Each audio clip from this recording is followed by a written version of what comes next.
Hi, I'm Maya. At my sister's family reunion, she handed me a plate of food with a smile that seemed almost too wide. But I caught her slipping something into my dish when she thought no one was looking. I saw the slight shake of her hand. She wanted me sick, humiliated, gone. So I switched our plates without a word and watched as her perfect plan collapsed around her. Before we jump back in, tell us where you're tuning in from, and if this story touches you, make sure you're subscribed, because tomorrow, I've saved something extra special for you. The invitation arrived on a Wednesday afternoon, a glossy photo card with embossed lettering. Join us for the annual Winter's family reunion, it read. The card showed smiling faces gathered around a pristine lake house, my sister Caroline's vacation home that she never failed to mention had been featured in Architectural Digest last spring. I stared at the invitation longer than necessary, my fingers tracing the gold leaf border. My name wasn't in the special thanks to section where other family members were listed for helping organize. It wasn't an oversight. It was deliberate. Just like every other slight Caroline had engineered over the past 15 years. Mom called that evening, her voice bright with forced enthusiasm. You're coming this year, right, Maya? Everyone's been asking about you. I doubted that. The last family gathering I'd attended, Caroline had seated me at a folding table near the bathroom, away from everyone else. No one had questioned it. No one ever questioned Caroline. I'll be there, I said, not because I wanted to go, but because showing up was the one thing Caroline couldn't control. She could erase me from family photos, forget to mention my promotion, claim credit for my ideas, but she couldn't stop me from walking through the door with my head held high. That's what dignity looks like sometimes, showing up where you're clearly not wanted and refusing to disappear. 3 weeks later, I booked my own cabin, not the shared accommodations Caroline had arranged for less important family members. I packed carefully, nothing flashy, nothing that would let Caroline claim I was trying to steal attention, but nothing that would make me invisible either. A careful balance I'd mastered over years of her scrutiny. Lake Evergreen hadn't changed. Since childhood, still pristine, still picturesque, still painfully perfect like everything associated with Caroline. The main lodge glowed against the backdrop of pine trees, fairy lights strung along the wraparound porch. Luxury SUVs filled the parking area, and the sounds of laughter drifted toward me as I stepped out of my rental car. I paused at the entrance, taking a deep breath before pushing open the heavy wooden door. Inside, the great room buzzed with conversation, champagne flutes clinking beneath a massive chandelier made from antlers and Edison bulbs, authentic rustic luxury, as Caroline had described it in countless social media posts. I scanned the room, nodding at distant cousins and old family friends. Many smiled back, but their eyes held questions they wouldn't ask. Why wasn't I mentioned in the family newsletter Caroline sent out quarterly? Why wasn't my photo included in the family achievements wall she'd created in my parents' home? Why did I always seem to be just outside the frame? Caroline spotted me from across the room. She wore a cream-colored linen dress that probably cost more than my monthly rent, her hair styled in that effortless way that takes 3 hours to perfect. Her smile never reached her eyes as she approached. Maya, you made it after all, she said, air kissing beside my cheek. Not warm, not cold, just enough to make clear where I stood. Wouldn't miss it, I answered, maintaining eye contact a second longer than comfortable. She linked her arm through mine, leading me through the crowd. To anyone watching, we looked like close sisters sharing a moment. But I felt her fingernails press slightly into my skin, a warning, a reminder of the rules. Don't overshadow. Don't contradict. Don't exist too loudly. We've assigned seating for dinner, she said, steering me toward a small table tucked behind a stone column. I know how you like your privacy. I didn't bother correcting her. The table card read simply M, not Maya Winters, like everyone else's. Just a letter. As if my full name took up too much space in her perfect world. Caroline's husband Derek approached, giving me a quick side hug. Hey, Maya, he said, his gaze never quite meeting mine. Good to see you. How's the hospital? I asked.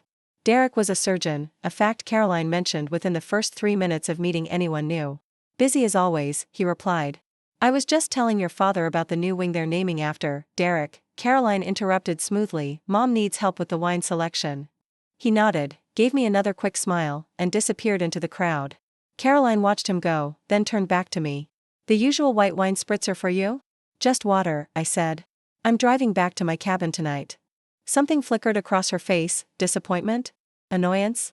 You're not staying with family? There's plenty of room. I prefer my space, I answered simply. She nodded as if she understood completely. Always the independent one. Preparing and narrating this story took us a lot of time. So if you are enjoying it, subscribe to our channel, it means a lot to us. Now back to the story. I watched her walk away, her posture perfect, her presence commanding the attention of everyone she passed. Caroline had always been the sun in our family, brilliant, central, impossible to ignore. And I had always been the moon, reflected light, defined by absence, only noticed when she allowed it. The first hour passed in a blur of small talk and forced smiles. I answered the usual questions about my job as an environmental scientist. With the State Department, a career Caroline often reduced to something with trees when introducing me. I deflected inquiries about my love life with practiced ease. I pretended not to notice when conversation stopped as I approached. Dinner was announced with the gentle ring of a silver bell. Caroline stood at the center of the room, Derek beside her, both bathed in the warm glow of strategically placed lighting. "Welcome, everyone," she began, her voice carrying effortlessly. "It means the world to have our family gathered here, in this special place that holds so many memories." She began naming people, thanking Uncle Robert for flying in from Seattle, acknowledging Cousin Melissa's recent graduation, celebrating our parents' 45th anniversary. Each name met with warm applause. Each person visibly touched by the recognition. My name never came. Not once. Not even when she mentioned the conservation effort that had protected the lake from development, a project I had spearheaded 3 years ago, securing the grant that made it possible. In Caroline's version of events, it was a community effort, led by concerned citizens. I sat still, straight-backed, waiting. The erasure wasn't new, but it still stung. Fresh every time, like a paper cut you forget about until you squeeze a lemon. Caroline continued, "Before we eat, I want to give a special thanks to those who made tonight possible." She listed the caterers, the decorators, even the local florist. She thanked Derek for supporting her vision and our mother for her endless wisdom. Then, just as dessert was being served, she added, "And to those who couldn't contribute this year, we hope you'll find ways to be more involved next time." Her eyes found mine across the room. Brief, pointed, clear. I smiled back, calm and steady, even as something cold settled in my chest. Because that's the thing about people who build their worlds by pushing others to the edges, they forget that the margins are where strength often grows. After dinner, I stepped outside onto the deck overlooking the lake. The night air carried the scent of pine and wood smoke, and stars reflected on the water's surface. I leaned against the railing, letting the sounds of the party fade behind me. "Not joining the family slideshow?" a voice asked. I turned to find my cousin Eliza holding 2 mugs of what smelled like hot chocolate. She offered one to me, and I took it gratefully. "Taking a breather," I said. "It's a lot of family." Eliza nodded, understanding in her eyes. She was Caroline's age but had never orbited in her inner circle. I saw the seating arrangement. Classic Caroline. I shrugged. Could be worse. Last Christmas, she put me at the kids' table. "What I don't get," Eliza said carefully, "is why no one ever calls her out." The question hung between us, simple yet loaded with years of silent acquiescence. Why didn't I speak up? Why didn't our parents intervene? Why did everyone accept Caroline's version of reality without question? "The path of least resistance," I finally answered. "It's easier to let Caroline have her way than to challenge the narrative she's built." Eliza studied me over the rim of her mug. "Must be exhausting though, being written out of your own story." Before I could respond, the deck doors slid open. Caroline stepped out, her expression shifting quickly from irritation to practiced warmth when she spotted Eliza. "There you two are. We're about to cut the anniversary cake for Mom and Dad. Maya, could you help in the kitchen? We need someone to portion out the slices. Not join the family photo. Not stand with our parents. Portion slices in the kitchen. Out of sight." Actually, I began, but Caroline was already turning away, confident I would follow. She always assumed compliance. Eliza raised an eyebrow. "Path of least resistance?" I sighed, handed her my mug, and followed my sister inside. The kitchen was busy with catering staff efficiently preparing dessert service. Caroline pointed to a station at the far end, away from the entrance to the dining area. "You can work there. Make sure each piece has a mint leaf." She turned to leave but paused. "Oh, and I made something special just for you. A single-serving cherry tart. I remember it was your favorite as a kid." The gesture seemed so unexpected, so uncharacteristically thoughtful, that for a moment I felt a flicker of hope. Maybe something had changed. Maybe after all these years, Caroline was extending an olive branch. She disappeared back to the main room where applause erupted, probably for another perfectly orchestrated moment. I spotted the tart she'd mentioned, set apart on a small china plate, a delicate pastry dusted with powdered sugar and topped with glossy cherries. I picked it up, noticing how it differed slightly from the other desserts. The filling was darker, richer in color. As I examined it, One of the kitchen staff, a young woman with a tight ponytail, glanced over. "That's the special one," she said, her voice low. Ms. Winters was very specific about it. Something in her tone made me pause. Specific? How? The woman hesitated, eyes darting toward the door. She prepared that one herself. Insisted on it. Said her sister had. Dietary requirements. I had no dietary restrictions. Caroline knew this. "Did you see her make it?" I asked. The woman nodded slightly. "She added something from her purse. Said it was a special extract." I set the tart down slowly, my mind racing. Caroline had never made anything for me. Not once in 34 years. And suddenly, a special tart, prepared separately, with ingredients she brought herself? The woman looked uncomfortable. I shouldn't have said anything. "Please don't mention." "I won't," I assured her. "Thank you." I stared at the innocent-looking dessert, memories surfacing like stones in a riverbed. Caroline as a teenager, putting hair removal cream in my conditioner the night before prom. Caroline in college, accidentally spilling red wine on my white dress minutes before an important interview. Caroline at my graduation, telling everyone I'd barely passed when I'd graduated summa cum laude. Small cruelties, always deniable, always with that same smile. Like the one she'd worn when handing me the invitation. Like the one she'd flashed before mentioning the special tart. Through the kitchen door, I could see her holding court in the dining room, champagne flute raised in a toast, everyone's attention fixed on her radiant face. Derek stood beside her, hand resting on the small of her back, the perfect supportive husband to the perfect hostess. I picked up the tart in a clean plate. With steady hands, I transferred the dessert to the new dish. Then I walked back into the dining room just as servers began distributing cake to the guests. "Caroline," I called, my voice carrying across the room. Conversations paused. Heads turned. She looked up, surprise flickering across her features. I wasn't supposed to be visible. I wasn't in the script. "You made this especially for me," I said, holding up the plate. "That was so thoughtful. I thought we could share it, for sisterly bonding." Her smile faltered for just a heartbeat before recovering. "Oh, that's just for you. I know how much you love cherry tarts." I approached the main table where she sat with Derek and our parents. "I insist. It looks too good not to share." Caroline's eyes narrowed slightly. "Really, Maya, it's your special dessert." "What's going on?" my mother asked, looking between us. "Caroline made me a special tart," I explained, setting it down in the center of the table. "I thought it would be nice to share it with family." Derek reached for it. "Looks delicious." "I didn't know you baked, Caroline." Her hand shot out, grabbing his wrist. "It's not, it's specifically for Maya's dietary needs." "What dietary needs?" my father asked, confusion creasing his brow. "I don't have any dietary restrictions," I said calmly. "Caroline knows that." The room had grown quiet. Caroline's perfect composure wavered as all eyes turned to her. "I just thought, with your sensitive stomach." "I've never had stomach issues," I said. "But if you're concerned about the ingredients, maybe you shouldn't serve it at all." Something dark flashed behind her eyes, frustration, anger, fear? Before she laughed lightly. "You're making such a big deal out of nothing. It's just a dessert." "Then you have the first bite," I suggested, sliding the plate toward her. Caroline stared at the tart, then at me. The silence stretched, heavy and uncomfortable. Finally, Derek broke it. "What's going on, Caroline?" "Nothing," she snapped. "Maya's being dramatic as usual." "If it's nothing, take a bite," I said. She pushed back from the table, standing abruptly. "This is ridiculous. I try to do something nice, and you turn it into a spectacle." My mother looked bewildered. "Caroline, honey, what's the matter?" "It's just a tart." "Fine," Caroline said, picking up a fork. "If this will end Maya's attention-seeking behavior." She cut a small piece, raised it to her lips, then paused. Her hand trembled slightly. "Caroline?" Derek's voice held a new note, suspicion. She set the fork down. "I'm not hungry." I said quietly, "we should have this tested."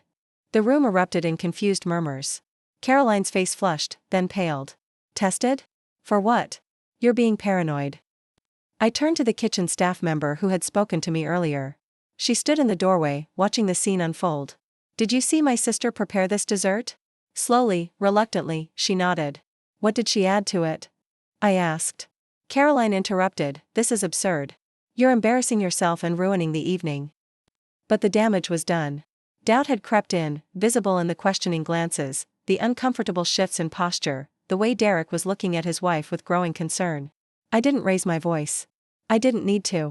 "What was in my special tart?" Caroline? She grabbed her purse, chair scraping loudly as she stood. I don't have to listen to this. You've always been jealous of me, always trying to steal attention. I'm leaving.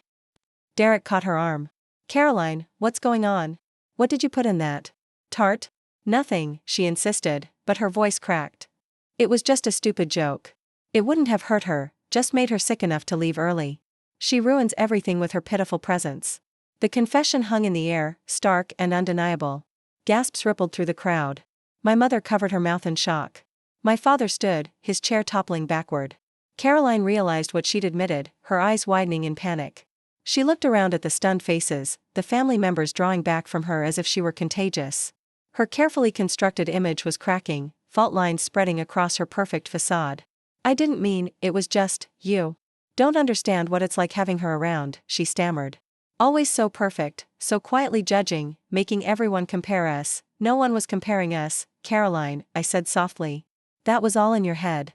She turned to Derek, reaching for his hand. You understand, don't you? It was just a harmless prank. He stepped back, staring at her like he was seeing her for the first time. You tried to poison your sister. Not poison, she insisted desperately. Just something to make her sick. Something untraceable.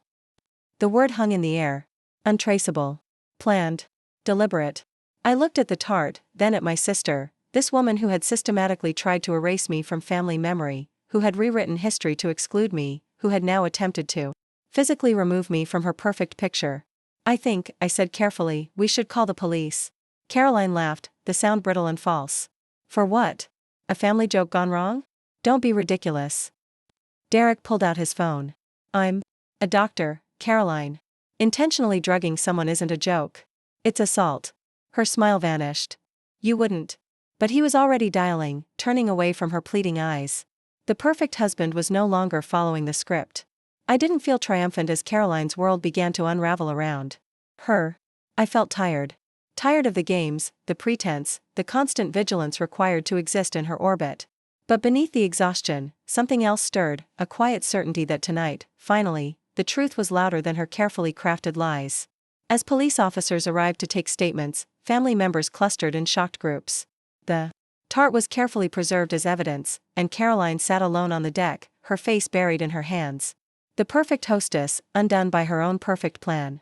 Later that night, in the quiet of my cabin, I sat on the porch listening to the lap of water against the shore. My phone buzzed with messages from family members, some apologetic, some confused, all suddenly aware of the dynamic they'd ignored. For years. I didn't answer them. Not yet. Instead, I watched the moon reflect on the lake, full and bright and impossible to erase. Because here's what Caroline never understood, you can push someone to the margins of the page, but you can't make them disappear. Sooner or later, the truth finds its way back to the center. The toxicology report arrived on a Tuesday morning, 2 weeks after the family reunion. I sat in my kitchen, laptop open, staring at the email from the county sheriff's office. 3 times I moved my cursor to open it, and 3 times I hesitated. Some truths change everything, even when you think you're prepared. I took a deep breath and clicked. The results were clinical, detached, chemical compounds spelled out in scientific terminology. But even without a medical degree, I understood what it meant. Ipecac syrup and a significant dose of laxatives, combined with something the lab had flagged as a prescription-strength sedative. Not enough to cause permanent damage, but more than enough to create what would have appeared to be violent food poisoning coupled with extreme drowsiness. I would have been too sick to drive back to my cabin, too incapacitated to function normally. I would have needed to stay overnight, helpless, humiliated, dependent on the care of the sister who had poisoned me. My phone buzzed with an incoming call, Derek. I'd spoken to him only once since that night, when he'd called to tell me Caroline was staying with her friend in the city. He'd sounded hollow, disbelieving. Have you seen the report? He asked when I answered. Just opened it. A long pause. I don't understand how she could. His voice trailed off. As a doctor, he understood exactly what the combination of substances would have done to me. She's been doing things like this for years, I said quietly. Just never this extreme. What do you mean? The genuine confusion in his voice made me realize how successfully Caroline had compartmentalized her life. How carefully she had maintained different versions of herself for different audiences. The smaller cruelties, I explained. The constant erasure. The little accidents that always seemed to happen when I achieved something. I never noticed, he admitted, shame evident in his voice. You weren't supposed to. That was the point. Another silence stretched between us. Finally, he cleared his throat. The police want to know if you're pressing charges. The question hung heavy in the air. Criminal charges would make this public, permanent. It would follow Caroline forever. In background checks, job applications, anywhere she tried to rebuild her carefully crafted image. I haven't decided, I answered truthfully. Maya. Derek hesitated. She's seeing someone. A therapist. She says she wants to apologize. I closed my eyes, feeling the familiar pull, the gravitational force of Caroline's needs always taking precedence over mine. The expectation that I would forgive, accommodate, understand. Make things easier for everyone by staying quiet. I need time, I said. After we hung up, I forwarded the report to my personal email and closed my laptop. The apartment felt suddenly too small, too confined. I grabbed my keys and headed for the door. The conservation trail near my apartment complex was quiet on weekday mornings. I walked beneath the canopy of oak trees, their leaves beginning to turn with the first hints of fall. The path wound alongside a small creek, water bubbling over smooth stones. I'd been coming here since moving to this part of the city 3 years ago, after the promotion Caroline had conveniently forgotten to mention to our family. The forest was my refuge, the place where titles and expectations and family dynamics couldn't reach me. My phone buzzed again in my pocket. I ignored it. Caroline and I had once been close, a fact that seemed impossible now, buried beneath years of her subtle sabotage. As children, she'd been my protector, my guide, the one who taught me to tie my shoes and ride a bike. She'd held my hand on the first day of kindergarten and threatened to punch Tommy Wilson when he pulled my hair in 3rd grade. When did it change? When did I transform from beloved sister to inconvenient competition?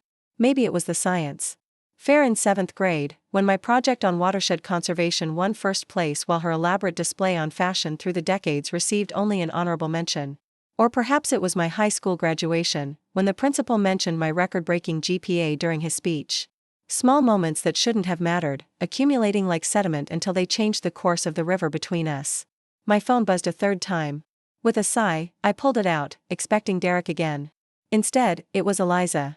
Have you seen it? She asked when I answered. The toxicology report? Yes.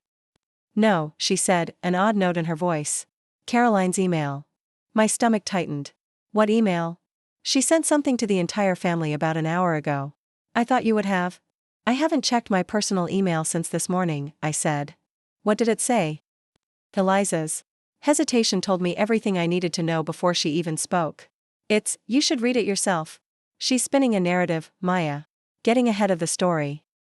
I thanked her and hung up, already turning back toward my apartment. By the time I reached home, 3 more family members had called. I ignored them all, opening my laptop with shaking hands.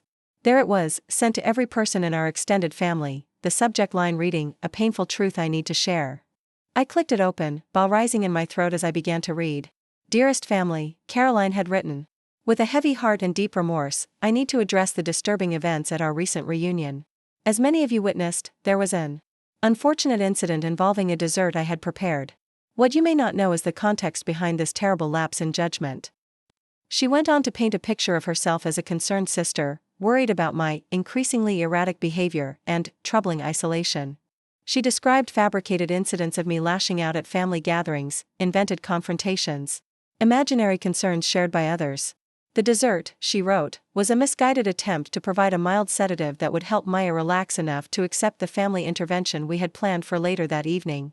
Several of us had become alarmed by patterns we'd observed, and we wanted to offer support and resources for what we believe may be undiagnosed mental health issues. My hands trembled as I continued reading.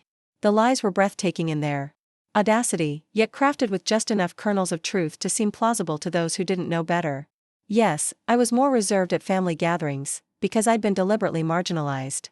Yes, I often left early, because staying meant enduring more of Caroline's subtle cruelty. She ended with a plea for understanding, for privacy, for family unity. Despite everything, Maya is my sister, and I love her deeply. I only want her to get the help she needs. I've begun therapy myself to understand how I could have made such a terrible error in judgment, trying to help in a way that was clearly wrong. Attached to the email was a link to a mental health resource page and a photo of us as children, arms around each other, smiling gap-toothed smiles at the camera. The perfect touch to complete her masterful manipulation. I closed the laptop slowly. A strange calm settling over me. This was Caroline's most predictable move, controlling the narrative before someone else could tell the truth. She'd done it our entire lives, rewriting history to cast herself as the heroine, the victim, or sometimes both. My phone rang again. Mom this time. I let it go to voicemail. What Caroline never understood, what she couldn't understand, was that some truths don't need interpretation. Some evidence speaks for itself. I reopened my laptop and started a new email. I attached the full toxicology report without comment. Then I added one line, "This is what was in the special tart Caroline prepared only for me." I sent it to the same family list Caroline had used, then shut my laptop again. Within minutes, my phone exploded with notifications. I turned it off and walked to the window, watching as twilight settled over the city. Tomorrow would bring more calls, more questions, more family members forced to confront the reality they'd been avoiding for years. But tonight, I needed stillness. I needed to remember who I was beyond Caroline's distorted mirror. The next morning, I woke to 17 voice messages and 32 unread texts. I ignored them all, making coffee and getting ready for work with deliberate calm. Whatever storm was brewing in the family could wait. I had water samples to analyze, reports to file, actual work that mattered to the communities that depended on clean waterways.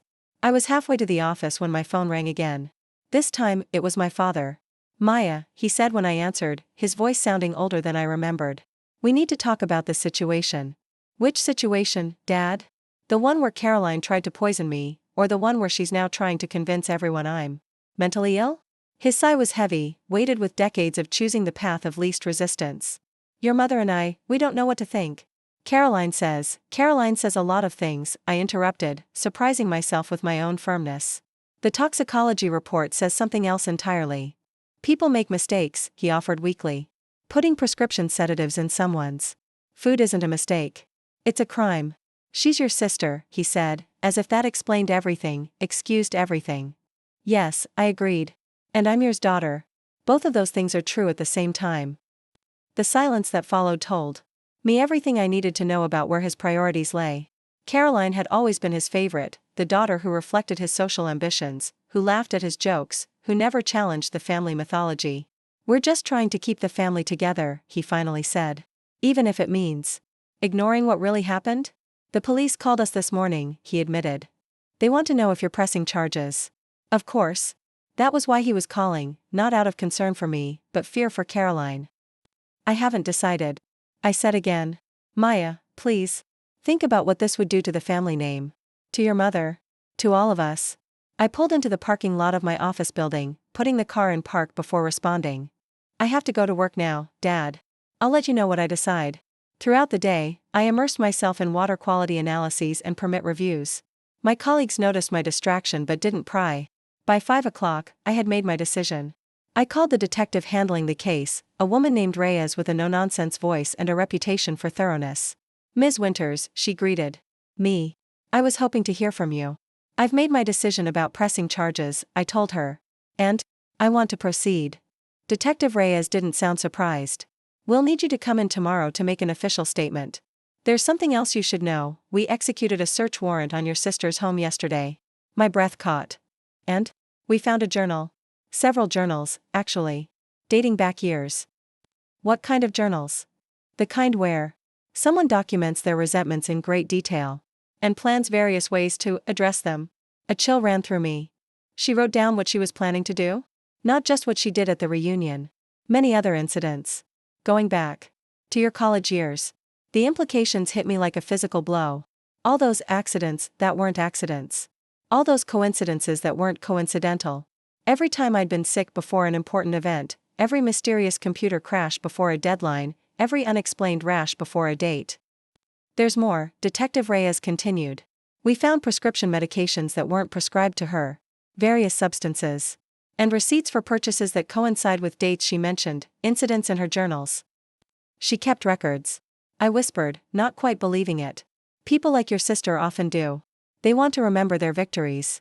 That night, I sat on my balcony watching the city lights blur through unshed tears. Not tears of sadness, exactly. Relief, perhaps. Validation. The strange, hollow feeling of being right about something terrible. My phone buzzed with a text. From an unknown number. I almost ignored it, but something made me look. "This is Derek. New phone. Caroline's been arrested. She's asking for you." I stared at the message, trying to process the words. Caroline, arrested. Caroline, asking for me. After everything, she still expected me to come when called, to put her needs first, to be the understanding sister who would smooth things over. I didn't respond. Instead, I opened my laptop and began to write. Not an email this time, but something longer. My story, in my words. Every incident I could remember, every slight, every accident that now made perfect sense in light of what the police had found. I wrote until dawn broke over the city skyline, the words pouring out after years of silence. When I finished, I saved the document but didn't send it anywhere. Not yet. It wasn't for the family, or the police, or even for Caroline. It was for me. A reclamation of my own narrative. The arraignment was scheduled for Friday morning. I took the day off work and dressed carefully, professional, understated, nothing that could feed into Caroline's narrative of me as unstable or attention-seeking. In the courthouse bathroom, I studied my reflection, searching for traces of the person I'd been before, the one who accepted her place in the shadows, who believed staying quiet was the same as keeping peace. That person was gone. The courtroom was smaller than I expected, filled with the quiet murmurs of people trying not to be overheard. My parents sat in the front row, mother's shoulders rigid with tension, father's head bowed as if in prayer. They didn't see me enter. Or pretended not to. Eliza appeared at my side, squeezing my hand. You okay? I nodded, grateful for her presence. Have you seen her yet? They're bringing her in soon. Eliza hesitated. Maya, there are reporters outside. This story is getting attention. Of course it was. Attempted poisoning at a family reunion was exactly the kind of scandal that captured public imagination. Sister against sister. Betrayal in its most primal form. Before I could respond, a side door opened, and Caroline entered, escorted by a court officer. She wore a simple navy dress, her hair pulled back in a modest ponytail, the picture of somber responsibility. Her eyes scanned the room immediately, landing on me with laser focus. I held her gaze, refusing to look away first. For a moment, I glimpsed something unfamiliar in her expression, not remorse, exactly. Calculation. Reassessment. As if she were reconfiguring her approach now that her initial strategy had failed. The proceedings began, legal terminology washing over me in waves as charges were read and procedural matters addressed. Caroline pleaded not guilty, her voice clear and steady. Of course she did. In her version of reality, she was always the heroine, even when caught red-handed. When it was over, when bail had been set and the next court date scheduled, Caroline was led away. She glanced back once, her eyes finding mine again with uncanny precision. This time, I saw something else there, a silent promise that this wasn't over. That she had more moves to make in this terrible game she'd created. Outside the courthouse, my parents waited by their car. Mother stepped forward as I approached, her face a mask of controlled distress. Maya, she began, voice pitched low to avoid being overheard by the lingering reporters. We need to talk about dropping these charges. I stared at her, momentarily speechless. Drop the charges? Mom, she tried to poison me. She made a mistake, my father interjected. A terrible one, yes, but it wasn't a mistake, I said, keeping my voice even with effort. The police found journals, Dad. Years of journals documenting everything she did. Medications. Receipts. This wasn't a one-time lapse in judgment. My mother's face paled. What are you saying? I'm saying that Caroline has been systematically trying to hurt me for years. And you both looked the other way because it was easier than confronting the truth. That's not fair, my father protested, but the words rang hollow even to his own ears. Isn't it? When have either of you ever stood up for me when Caroline was rewriting history? When she excluded me, belittled me, took credit for my work? When she seated me at a folding table by the kitchen at family gatherings? When she erased me from family photos? My mother's eyes filled with tears. We didn't know, you didn't want to know, I corrected gently. There's a difference. I turned to leave, but my father caught my arm. Maya, please. She's still your sister. Family forgives. I looked at his hand on my arm, then back at his face, the face that had always turned toward Caroline's son, leaving me in shadow. Forgiveness isn't the same as erasure, I said. And it isn't the same as letting someone hurt you again and again. I walked away, feeling lighter with each step. Behind me, I heard my mother call my name once, then twice, her voice growing fainter as the distance between us increased. Some distances can't be measured in feet or miles. That night, as news of Caroline's arraignment hit the local media, my phone buzzed with a text from Derek. Can we meet tomorrow? There's something you should see. Derek suggested meeting at a coffee shop downtown, neutral territory away from familiar eyes. I arrived early, choosing a corner table with a clear view of the entrance. The place was busy enough to provide background noise but not so crowded that we couldn't talk. He walked in at exactly 10 a.m., carrying a leather messenger bag that looked worn at the edges. His appearance had changed in the weeks since the reunion, hair slightly longer, face more lined, shoulders carrying a new weight. He spotted me immediately, raising a hand in awkward greeting. "Thanks for coming," he said, sliding into the chair across from me. "I wasn't sure you would. You said there was something I should see." He nodded, glancing around before unzipping his bag. "I've been going through Caroline's things. Trying to understand all of this." The pain in his voice was genuine. Whatever mask Caroline had worn in their marriage, Derek had believed in it completely. Finding out who she really was hadn't just shattered his image of her, it had fractured his understanding of his own life, his own choices. "What did you find?" I asked. He pulled out a slim black ledger, placing it carefully on the table between us. This was in a locked drawer in her home office. I found the key hidden in a fake book on her shelf. I didn't reach for it immediately. "What is it?" "Financial records. A separate account I knew nothing about." He pushed it toward me. "You should look at the transactions." I opened the ledger slowly. Inside, in Caroline's precise handwriting, were columns of numbers, dates, and brief annotations. Most were withdrawals, significant amounts transferred to various accounts with only initials as identifiers. "I don't understand," I said, flipping through the pages. "What am I looking at?" Derek leaned forward. "Caroline managed the finances. For both of us. I trusted her completely. I never questioned when she said we needed to budget differently or when investments weren't performing as expected." A cold feeling settled in my stomach as I continued reading. "These withdrawals, they've been happening for years." He nodded grimly. "I had our accountant trace them. She's been systematically moving money out of our joint accounts into the separate one since about a year after we married." I stopped at a page dated 3 years back. A large withdrawal, $50,000, with my initials beside it. "What's this?" Derek's face hardened. "That's what I wanted to show you. There are dozens of entries with your initials. Always after something good happened in your life." I stared at the page, understanding slowly dawning. The date matched exactly with my promotion at the environmental agency. The promotion Caroline had dismissed as just a title change when mentioned at family gatherings. She was punishing me financially for my successes? It seems that way. Taking money that should have been part of our shared life and setting it aside every time you achieved something. Derek ran a hand through his hair. "It gets worse. Look at what the money was used for." I turned to the next section, where expenses were meticulously documented. Private investigators. Background checks. Payments to individuals I didn't recognize. And repeatedly, payments to someone identified only as T for surveillance. She was having me watched?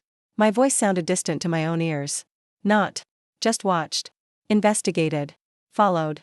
Derek's voice cracked slightly. "Maya, she has files on every job you've applied for, every person you've dated, every project you've worked on.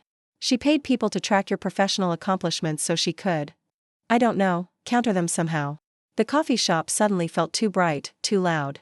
I closed the ledger, trying to process what I was seeing. This wasn't just sibling rivalry or petty jealousy. This was something darker, more calculated, bordering on obsession. "Why are you showing me this?" I finally asked. "Because I'm filing for divorce, and I'm going to submit all of this as evidence." His eyes met mine, steady and resolved. "And because I think you deserve to know the truth about what she's been doing. All of it. Have you shown this to the police?" He nodded. "Yesterday. They're adding financial fraud to the charges." I sat back, suddenly exhausted. I never wanted any of this, Derek. I just wanted to exist in my own life without being sabotaged. "I know." He hesitated, then added, "There's something else. When they searched the house, they found evidence that Caroline may have done similar things to others. Not just you." "What do you mean?" "Former friends. Colleagues. Who got promotions she wanted. Anyone she perceived as a rival." He shook his head. "The detective said it's a pattern consistent with certain personality disorders." I thought about all the people who had drifted away from Caroline over the years, friends who suddenly stopped coming around, colleagues who transferred to different departments, even relatives who began declining family gathering invitations. Had they all experienced what I had? Had they all chosen to walk away rather than confront the truth? "What happens now?" I asked. "The preliminary hearing is next week. Her lawyer is pushing for a psychological evaluation, probably laying groundwork for some kind of diminished capacity defense." Derek gathered the ledger, returning it to his bag. But with the evidence they have, plus this. He shrugged. It doesn't look good for her. As he stood to leave, he paused. Maya, I'm sorry. I should have seen what was happening. Should have questioned things more. We all should have, I replied. But Caroline was very good at making sure we didn't. After Derek left, I remained at the table, my coffee growing cold. The cafe bustled around me, people laughing, working on laptops, living their ordinary Tuesday lives. None of them knowing that just a few feet away, someone's entire understanding of family had been fundamentally altered. My phone buzzed. With a text from Detective Reyes, need to discuss new evidence. Can you come to the station this afternoon? More evidence. More revelations. More pieces of a puzzle I never wanted to solve. I texted back a simple yes and gathered my things. The police station was quieter than I expected, the detective's office tucked away in a corner far from the bustle of the main entrance. Reyes greeted me with a firm handshake and clear eyes that missed nothing. Thank you for coming, she said, gesturing to a chair. I know this process isn't easy. I sat, noticing the thick file on her desk labeled with my sister's name. Derek showed me the financial records. She nodded. That's part of what I wanted to discuss. Our forensic accountants have been tracing those transactions. The picture it's painting is concerning. How so? Reyes opened the file, pulling out several documents. Your sister didn't just transfer money to separate accounts. She used some of it to establish what appears to be a systematic campaign against you. Campaign? The word felt strange, too formal for the personal betrayal it represented. For lack of a better term, yes. Reyes spread several papers in front of me. These are copies of emails we recovered from her cloud storage. Communications with various individuals hired to interfere with your professional advancement. I scanned the emails, my stomach tightening. There it was in black and white, instructions to contact my employers with concerns about my work ethic. Directions to ensure certain grants I'd applied for encountered administrative delays. Requests for information about my projects that could be used to undermine them. This goes beyond sibling rivalry, Reyes said quietly. This is sustained, deliberate sabotage. Why? The question escaped before I could stop it, not really directed at Reyes, but at the universe. At the sister who had once held my hand crossing streets and taught me to braid my hair. That's something only your sister can answer, Reyes replied. But based on the psychological evaluation the court ordered, there are indications of serious personality issues, pathological jealousy, narcissistic traits. I shook my head, trying to reconcile the Caroline I thought I knew with the person revealed in these documents. What happens now?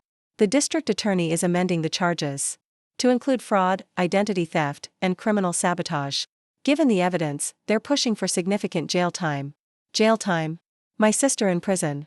The thought should have brought satisfaction, or at least relief. Instead, it just felt hollow. There's something else, Reyes continued, pulling another document from the file. We found this draft letter in her documents. It appears she was planning to send it to your employer the week after the reunion. I took the paper, reading quickly.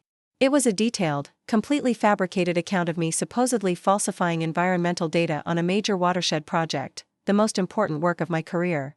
If sent, it would have triggered an investigation that might have derailed years of conservation efforts and destroyed my professional credibility. The poison at the reunion, I said slowly, it wasn't just about humiliating me. It was about incapacitating me while she launched this attack on my career. Reyes nodded. That's our assessment as well. I handed the letter back, a strange calm settling over me. She never would have stopped, would she? People with these patterns rarely do without intervention, Reyes answered honestly. The behaviors typically escalate over time. As I left the station, the late afternoon sun cast long shadows across the parking lot. I stood for a moment, keys in hand, watching people come and go, officers, civilians, lawyers, all moving through their own stories, their own struggles. My phone rang. Eliza. I just heard from Aunt Susan, she said when I answered. Caroline's lawyer is contacting family members, asking them to write character reference letters for the court. Of course he is, I said, unsurprised. What did Susan say? She told him she'd need to see the evidence first before vouching for anyone. Eliza's voice held a note of grim satisfaction. Apparently several relatives have said the same. The family wasn't automatically closing ranks around Caroline. That, more than anything, told me how serious this had become. There's going to be a family meeting at your parents' house this weekend, Eliza continued. To discuss the situation and present a unified front. Your mother called me personally to make sure I'd be there. Did she ask about me? A brief hesitation. She said you're welcome if you want to come, but she understands if you don't. Translation: they'd prefer to manage this crisis without the complication of my presence, but they couldn't explicitly exclude me without seeming callous. Are you going? I asked. I think someone should be there who knows the truth, Eliza replied. Someone who won't let them rewrite what happened. After we hung up, I drove home slowly, windows down, letting the evening air clear my head. The truth was spreading through the family like ripples in a pond, impossible to contain now that the first stone had been cast. By the time I reached my apartment, I'd made a decision. I wouldn't attend the family meeting. Not because I was afraid or ashamed, but because I no longer needed to fight for space in a narrative that had never truly included me. Instead, I opened my laptop and began a different kind of letter, not to the family, not to Caroline, but to myself. A promise that whatever happened next, I would no longer let someone else's distorted mirror define my reflection. The preliminary hearing was scheduled for Monday morning. I took another day off work, dressed in the same professional outfit I'd worn to the arraignment, and arrived at the courthouse 30 minutes early. This time, I wasn't the only one waiting. 3 women stood near the entrance, looking uncertain until they spotted me. The oldest, maybe in her 50s, approached. First. Maya Winters? She asked, offering her hand. I'm Patricia Larson. We worked with Caroline at the Children's Charity Foundation 6 years ago. I shook her hand, confused. I'm sorry, I don't think we've met. We haven't, said the second woman, younger, with bright eyes and a determined set to her jaw. I'm Erin McCoy. I was Caroline's assistant at the marketing firm before she joined the foundation. The third woman, about my age, stepped forward. Melissa Chen. I made the mistake of accepting a promotion Caroline thought should be hers. Understanding dawned slowly. You're all like you, Patricia finished quietly. We've all experienced Caroline's methods. Erin nodded. The detective contacted us after they found our names in Caroline's journals. Asked if we'd be willing to make statements. There are others, Melissa added. Not everyone was comfortable coming forward. But we thought, well, no one should have to face this alone. A lump formed in my throat. All these years I'd thought I was Caroline's only target, her only competition. But her need to eliminate perceived rivals had extended far beyond family bonds. Thank you for being here, I managed. It means more than you know. Inside the courtroom, I saw my parents seated several rows back, both looking aged beyond their years. They nodded stiffly in my direction but made no move to approach. Derek sat on the opposite side, his attorney whispering something in his ear. And then Caroline was brought in. She wore a conservative gray dress, hair pulled back, makeup minimal, the picture of somber respectability. Her eyes found me immediately, narrowing slightly before shifting to the 3 women now seated beside me. A flicker of something, recognition, shock, calculation, crossed her face before her mask of composure returned. The hearing proceeded with the clinical efficiency of a system accustomed to processing human drama. Charges were read, evidence summarized, arguments presented. Caroline's attorney spoke eloquently about her community involvement, her charitable work, her momentary lapse in judgment brought on by undiagnosed mental health issues. The prosecutor countered with the cold facts of the toxicology report, the financial records, the journals documenting years of calculated harm. And then, in a move that silenced the courtroom, she introduced statements from Patricia, Erin, and Melissa, 3 separate accounts of sabotage, manipulation, and retaliation, each bearing the same distinct signature as my own experience. When it was over, when bail had been revoked and Caroline was led away in handcuffs, I felt no triumph. Only the quiet certainty that truth, once spoken, cannot be unspeaking. Outside the courthouse, reporters gathered on the steps, hungry for details of the sensational case that had begun to make headlines beyond our local news. I started to turn away, seeking the side exit, when Patricia caught my arm. You should speak, she said firmly. Not for her. Not for them. For yourself. Erin nodded. Own your story before someone else does. They were right. Silence had never protected me. It had only given Caroline more space to construct her version of reality. I approached the microphones, heart pounding but voice steady. My name is Maya Winters. For years, I believed that staying quiet was the same as keeping peace. I believed that family loyalty meant accepting harm rather than naming it. I was wrong. The cameras flashed, recording my words, my face, my truth. What happened at my family reunion wasn't an isolated incident or a momentary lapse. It was the culmination of years of systematic attempts to diminish me, to erase my accomplishments, to literally poison my existence. I paused, making eye contact with several reporters. And I wasn't the only target. I gestured to Patricia, Aaron, and Melissa, who stepped forward to stand beside me. We're speaking now because silence protects the wrong people. Because truth matters more than comfortable lies. And because no one should have to disappear to make someone else feel bigger. As questions erupted from the press corps, I felt something shift inside me, a weight lifting, a door closing, a new path opening. I answered what I could, declined what I wouldn't, and then stepped away, walking not toward the parking lot but toward the small park across from the courthouse. Patricia, Aaron, and Melissa followed. We sat on benches beneath old oak trees, for women connected by the strange thread of having survived the same storm. What happens now? Melissa asked, echoing the question I'd been asking myself for weeks. I looked up at the patterns of sunlight filtering through leaves, at the steadiness of trunks that had weathered countless seasons. Now we grow, I said simply. Without shadows. That evening, as news coverage of the hearing dominated local stations, my doorbell rang. I opened it to find my mother standing there, looking smaller somehow, uncertain in a way I'd never seen before. "May I come in?" she asked. I stepped aside, letting her enter. She glanced around my apartment, the first time she'd visited since I'd moved in 3 years ago. Her eyes lingered on my bookshelf, my plants, the framed certificate from the governor recognizing my conservation work. "It's lovely," she said. "Very you." I waited, offering nothing to fill the silence. She sat on the edge of my couch, hands clasped tightly in her lap. "I saw you on the news. With those other women." I nodded. "Caroline hurt them too. I'm beginning to understand that." She looked down at her hands. "Your father and we've been talking. About patterns. About things we might have overlooked." The careful phrasing, the delicate avoidance of direct responsibility, it was so familiar, so characteristic of how our family communicated. Always around things, never through them. "Mom," I said gently but firmly, "Caroline tried to poison me. She systematically sabotaged my career. She kept journals documenting how she planned to hurt me. This isn't about what you overlooked. It's about what you chose not to see." Tears filled her eyes. "I don't know how to fix this." "You don't," I replied honestly. "Some things can't be fixed.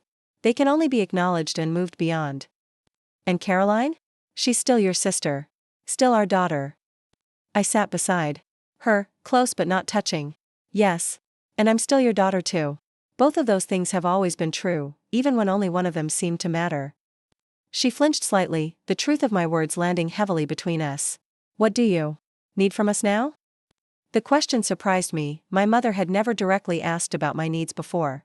It had always been about maintaining appearances, smoothing things over, keeping Caroline content.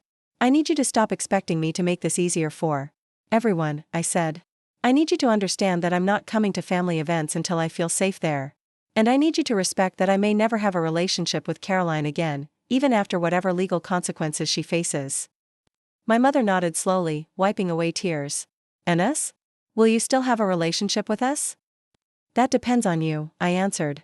"On whether you can accept me as I am, not as Caroline's shadow." She reached for my hand then, her fingers cool against mine. "I'd like to try." It wasn't forgiveness, exactly. It wasn't reconciliation. But it was a beginning, small and fragile and real. After she left, I stood on my balcony watching the city lights blur into the night sky. Tomorrow would bring more challenges, more questions, more steps in the long process of justice and healing. Caroline would still cast a shadow for some time to come, through court proceedings, family discussions, the inevitable ripples of a story this complex. But for the first time in years, I felt fully present in my own life, no longer bracing for the next subtle cut, the next careful erasure. My story was mine again, not perfect, not finished, but authentically mine. And that, I was discovering, made all the difference. The trial began 6 months after the family reunion, on a crisp autumn morning when the leaves outside the courthouse had turned the same fiery shade as Caroline's carefully styled hair. I watched her enter the courtroom, composed, elegant, playing the role of misunderstood victim to perfection. If I hadn't spent a lifetime studying her performances, I might have believed it myself. The evidence mounted day by day. The toxicology report. The financial records. The journals chronicling years of calculated sabotage. The testimony of Patricia, Aaron, and Melissa, each sharing stories so similar to mine that they could have been chapters in the same book. The psychological evaluation describing patterns consistent with narcissistic personality disorder and pathological jealousy. Through it all, Caroline maintained her composure, occasionally dabbing at eyes that remained perfectly dry. She'd fired her first attorney and hired a high-profile defense team known for representing wealthy clients in trouble. They argued diminished capacity, temporary insanity, undiagnosed mental illness, anything to shift responsibility away from deliberate malice. On the third day, I took the stand. The prosecutor had prepared me well, but nothing could have readied me for the weight of Caroline's stare as I raised my right hand and swore to tell the truth. Her eyes never left my face, not challenging, not pleading, but observing with clinical detachment, as if I were a puzzle she was still trying to solve. "Ms. Winters," the prosecutor began, "please tell the court about your relationship with your sister." I took a deep breath, looking not at Caroline but at the jury. 12 ordinary people trying to comprehend an extraordinary betrayal. "Caroline is 5 years older than me," I began. "When we were children, she was my protector, my guide. I admired her completely. She taught me how to ride a bike, how to braid my hair, how to stand up to bullies on the playground." The prosecutor nodded encouragingly. "When did your relationship change?" "It was gradual," I said. "Small things at first. Taking credit for my ideas. Telling family members I was struggling when I was succeeding. Seating me away from everyone else at gatherings. Cropping me out of family photos. And the more serious incidents?" I detailed them methodically, the accidents that seemed targeted to sabotage important moments. The mysterious computer crash the night before my thesis presentation. The sudden illness before job interviews. The missing application materials for grants. At the time, I explained, I had no proof these were deliberate. They seemed like unfortunate coincidences. It was only after seeing Caroline's journals that I understood these weren't accidents at all. The prosecutor entered the journals into evidence, reading selected passages aloud. Caroline's precise handwriting filled the courtroom with chilling clarity. "Maya received recognition for the watershed project today. Unacceptable. Contacted B to ensure funding delay for Phase 2.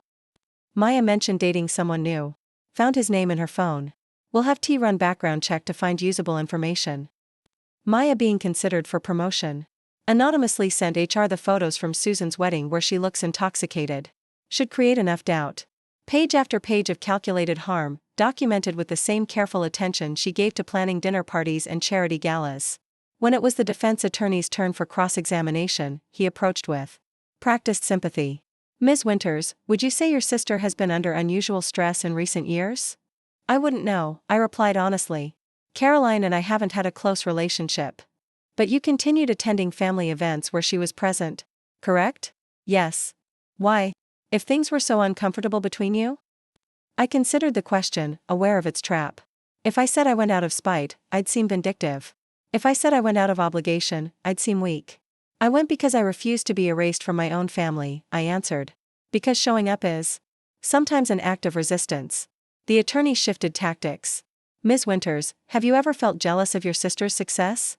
Her marriage? Her social standing?" "Objection," the prosecutor called. "Relevance? I'm establishing potential motive for the witness to exaggerate or misrepresent the defendant's actions," the defense attorney argued. "I'll allow it," the judge ruled. "The witness may answer." I looked directly at Caroline, who watched me with that same detached curiosity. "I've never been jealous of my sister," I said clearly. "I've been confused by her jealousy of me. I've been hurt by it. But I've never wanted her life. I've only wanted my own." The defense attorney pressed on, trying to paint me as unstable, attention-seeking, prone to exaggeration. But with each question, the gulf between Caroline's carefully constructed narrative and the documented reality grew wider. When I finally stepped down, I felt lighter somehow. Not healed, that would take much longer, but unburdened by secrets too long kept. The trial continued for another week. Derek testified about the hidden financial accounts, his voice breaking when he described discovering years of deception from the woman he thought he knew. My parents took the stand reluctantly, their testimony halting and conflicted as they tried to balance parental love against undeniable evidence. On the final day, after closing arguments that painted two irreconcilable pictures, Caroline as calculating predator or Caroline as troubled victim, the jury retired to deliberate. They returned after just 4 hours.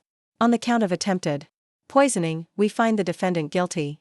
On the count of financial fraud, we find the defendant guilty. On the count of criminal sabotage, we find the defendant guilty. With each pronouncement, a collective breath moved through the courtroom. I sat perfectly still, watching not Caroline but my parents. My father's head bowed lower with each verdict. My mother stared straight ahead, tears running unchecked down her face. Caroline showed no reaction beyond a slight tightening of her jaw. Even in defeat, she maintained the performance, already calculating her next move. Sentencing would come later, but the message was clear, the truth had finally outweighed the lies. Outside the courthouse, reporters waited with microphones and cameras.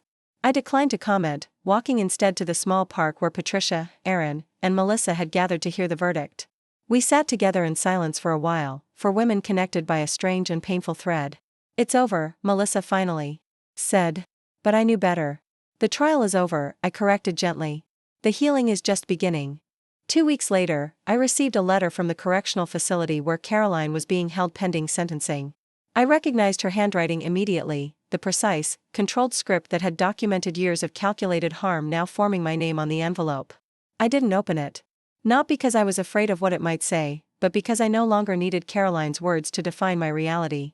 Whatever justification or manipulation or even genuine remorse the letter might contain, it couldn't change what had happened.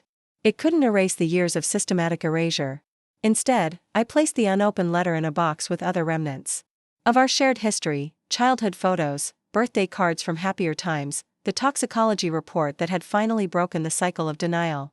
Not to dwell on, not to return to repeatedly, but to acknowledge as part of a story that had shaped but would not define me.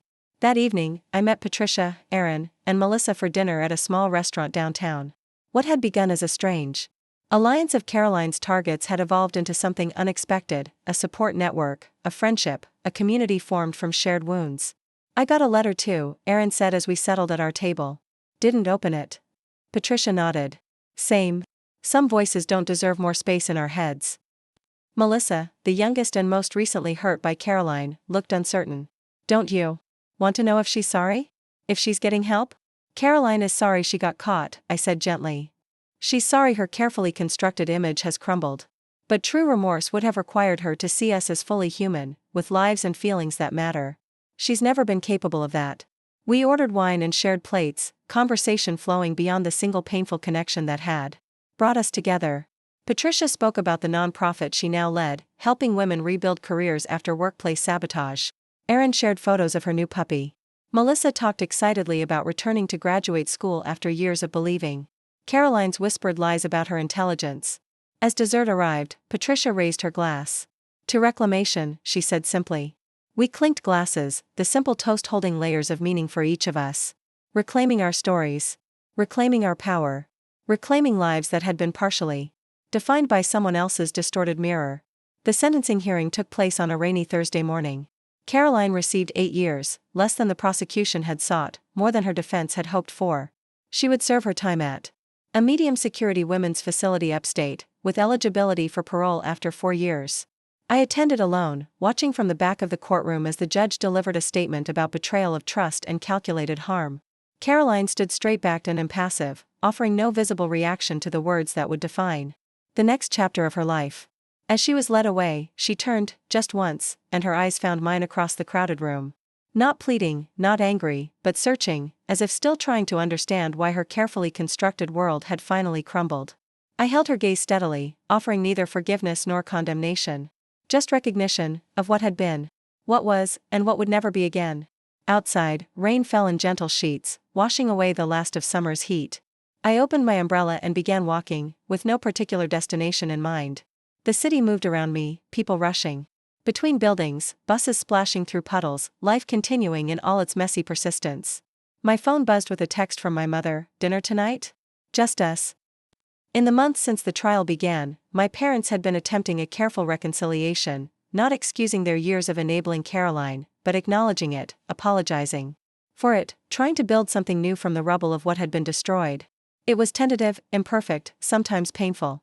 But it was real in a way our family interactions had never been before, stripped of performance, of careful denial, of the unspoken rule that Caroline's needs always came first. I texted back a simple yes and continued walking. 3 blocks from the courthouse, I passed a small bookstore with a sign in the window, "Community event tonight, reclaiming your narrative, stories of survival and growth." Below it, a photo of 4 women seated at a panel table, Patricia, Aaron, Melissa, and an empty chair with my name on a placard. I'd almost forgotten. Weeks ago, Patricia had suggested we share our experiences publicly, not to sensationalize Caroline's crimes, but to help others recognize patterns of sabotage and manipulation in their own lives. To break the silence that so often protected the wrong people. I'd agreed hesitantly, uncertain if I was ready to speak so openly. Now, standing in the rain looking at that empty chair, I felt a sudden clarity. My story wasn't just mine anymore. It belonged to anyone who had ever been silenced, erased, gaslighted into believing their reality was less valid than someone else's. I took a photo of the sign and sent it to Derek, who had been finding his own path to healing. He'd filed for divorce, donated Caroline's share of their assets to organizations supporting victims of psychological abuse, and recently accepted a position at a hospital in another state, a fresh start away from painful memories. He responded almost immediately. "You're going to help a lot of people tonight." That simple affirmation carried me through the rest of the day, through dinner with my parents, still awkward but increasingly authentic, through the nervous anticipation as I prepared for the evening's event. The bookstore was packed beyond capacity, folding chairs filled and people standing along the walls. I recognized a few faces, colleagues from work, neighbors, even distant relatives who had never quite understood the dynamic between Caroline and me until the trial made it impossible to ignore. Patricia began the discussion, her calm professionalism setting the tone. "We're not here to sensationalize one person's harmful actions," she explained. "We're here to recognize patterns that thrive in silence and secrecy. We're here to say that your reality matters, even when someone else is working to distort it." Erin shared her experience as Caroline's assistant, the gaslighting, the blame shifting, the gradual erosion of professional confidence. Melissa spoke about workplace sabotage and the long journey back to trusting her own abilities. When my turn came, I looked out at the sea of attentive faces and took a deep breath. "My sister tried to poison me at a family reunion," I began simply. But the truth is, she'd been poisoning my reality for years before that. Small doses, carefully administered, so gradual I almost didn't notice as pieces of myself began to disappear. The room was absolutely silent as I continued, sharing not just what Caroline had done, but how I had survived it. How I had maintained my sense of self even when my sister was systematically working to erase it. How I had kept showing up, kept achieving, kept existing loudly even when it would have been easier to fade into the background. The opposite of erasure isn't revenge, I concluded. It's presence. Full, unapologetic presence in your own life. It's refusing to make yourself smaller to accommodate someone else's need to feel bigger. It's understanding that your story matters. Not because it's perfect or extraordinary, but because it's authentically yours. The applause that followed felt less like validation and more like recognition, the sound of truth landing in places where it was needed. Afterward, as Patricia, Erin, Melissa and I signed books and spoke with attendees, a young woman approached me last. She looked to be in her early 20s, hands fidgeting nervously with the strap of her bag. "I just wanted to say thank you," she said quietly. "My older brother, what you described, it's like you've been living in my house." I recognized the look in her eyes, the mixture of revelation and fear that comes with first recognizing a painful pattern. "Have you told anyone?" She shook her head. "They wouldn't believe me. He's everyone's favorite. The golden child." "I believe you," I said simply. Her eyes filled with tears. How do you stop disappearing?" I thought carefully. Before answering, aware of the weight my words might carry. "You start by trusting your own experience. Even when others question it. Even when it would be easier to doubt yourself. And you find people who reflect back your reality instead of distorting it." I introduced her to Patricia, who had resources for young people in exactly her situation. As they talked, I stepped outside for a moment of quiet. The rain had stopped, leaving the city washed clean and glistening under streetlights. I took a deep breath of the cool evening air, feeling strangely peaceful despite reopening wounds that were still healing. My phone buzzed with a text from Eliza, saw the bookstore event was packed. "Dinner this weekend to celebrate?" I smiled, typing back a quick yes. Another buzz, a message from my father, "Your mother and I are proud of you. Not just today. Always." The words landed differently than they would have a year ago. Not because I needed their pride, but because it felt genuine for the first time, not comparative, not conditional. Just recognition of who I was rather than who they wished I would be. One final message came through as I was about to return. Inside, from Detective Reyes, "Thought you should know. C is being transferred tomorrow. She asked to have this forwarded to you." Attached was a scanned handwritten note, the familiar precise script now slightly less controlled. "Maya, I still don't understand why you couldn't just stay in your place. Why you had to keep pushing, achieving, existing so loudly when you knew how it affected me. I gave you every chance to step back, to be less, to let me have the spotlight I deserved. Your refusal to disappear quietly is why we're both suffering now. If you had just been smaller, none of this would have happened." See, no apology. No acknowledgement of harm. Just a final attempt to make her actions my responsibility. I deleted the message without responding and walked back into the bookstore, where Patricia was wrapping up a conversation with the young woman who had approached me. They both looked up as I entered. Everything okay? Patricia asked. Better. Then okay, I said, and meant it. Later that night, back in my apartment, I stood on the balcony watching the city lights spread out before me. 1 year ago, I had been living half a life, always anticipating the next subtle cut, the next careful erasure, limiting my own joy to avoid triggering Caroline's jealousy. Now, despite everything, or perhaps because of it, I was fully present in my own story. Not perfect. Not unscathed. But authentically, unapologetically myself. I thought about the young woman from the bookstore, and all the others like her still living in the shadows of someone else's distorted needs. I thought about Patricia, Aaron, and Melissa, each reclaiming their narrative in different ways. I thought about my parents, imperfectly trying to build something true from years of comfortable lies. And I thought about Caroline, sitting in a cell upstate, still unable to understand that my existence was never an attack on hers. That there had always been room for both of us to shine, if only she could have seen me as a separate person rather than a reflection that needed to be controlled. The city hummed below, millions of lives unfolding in parallel, each with its own complex truth. I was just one story among countless others. But it was my story, no longer written by someone else's poisoned pen, no longer edited to fit someone else's preferred narrative. And that made all the difference. Because here's what I finally understood: you can't stop someone from trying to erase you. But you can refuse to disappear. You can keep showing up, keep speaking truth, keep existing loudly even when it would be easier to fade away. The most powerful antidote to poison isn't revenge. It's presence. Up next, you've got 2 more standout stories right on your screen.